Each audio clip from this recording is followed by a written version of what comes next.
Bonsoir, Marc Toralba pour le Castor Astral avec Marion Grody. On va faire un duo pour vous changer un peu les rôles. Moi, je vais vous présenter notre nouveauté de la rentrée littéraire qui sort au mois d'août. C'est un nouveau livre de Philippe Blasban qui s'appelle Chocolat amer. C'est une petite plaquette de chocolat.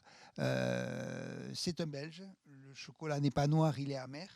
Et Philippe Blasban, vous l'avez peut-être déjà vu dans notre catalogue, puisque c'est l'auteur, il y a quelques années, du formidable roman Le livre des Rabinovitch, qui avait vraiment marqué au moins sa parution. Il y a eu plusieurs éditions de ce livre.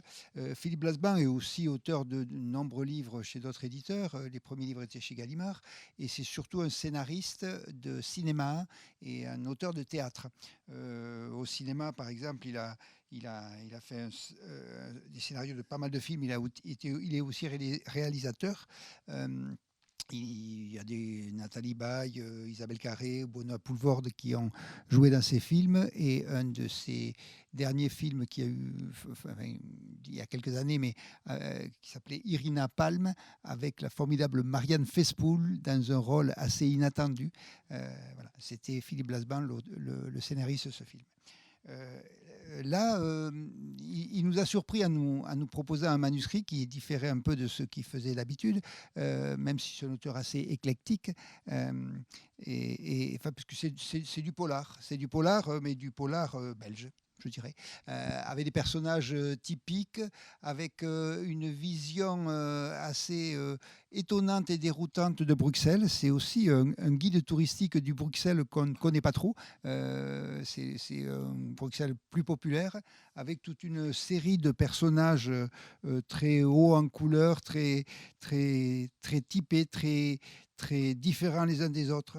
Et l'héroïne principale du roman, qui est un livre d'enquête policière, et elle-même assez détonnante. Et dans ce livre-là, il joue aussi avec les codes du polar. Il joue avec les poncifs, les stéréotypes. C'est assez brillant de ce point de vue-là, mais c'est avant tout un livre qui se lit très facilement. C'est un livre pour tout public. Et si ça se passe bien, ça fera l'objet d'une adaptation en série, voilà, série télé derrière, parce que les personnages sont tellement forts, les lieux sont tellement... on les voit dans le roman. Il nous tarde de les voir à l'écran.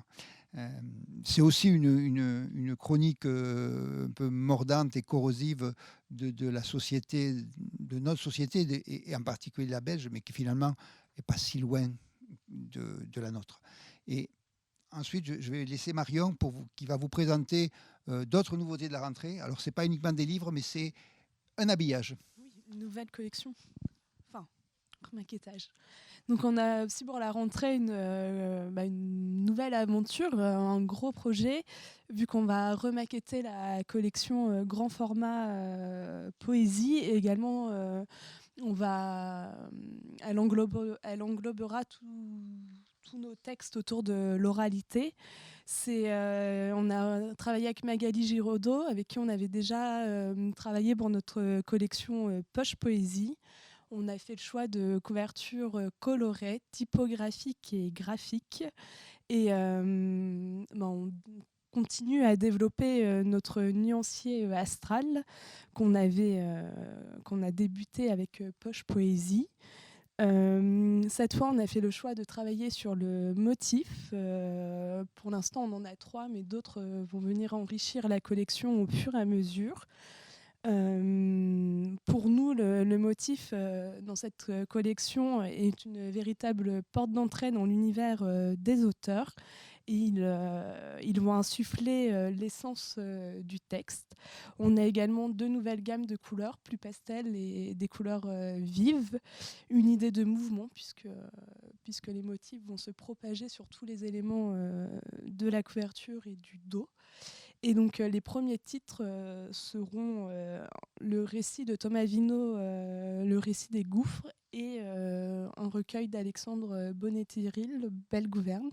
Puis la collection va se poursuivre et se développer avec le Printemps des poètes au mois de mars et au printemps, avec notamment Slug d'Olly McNish, mais ça on en reparlera plus tard.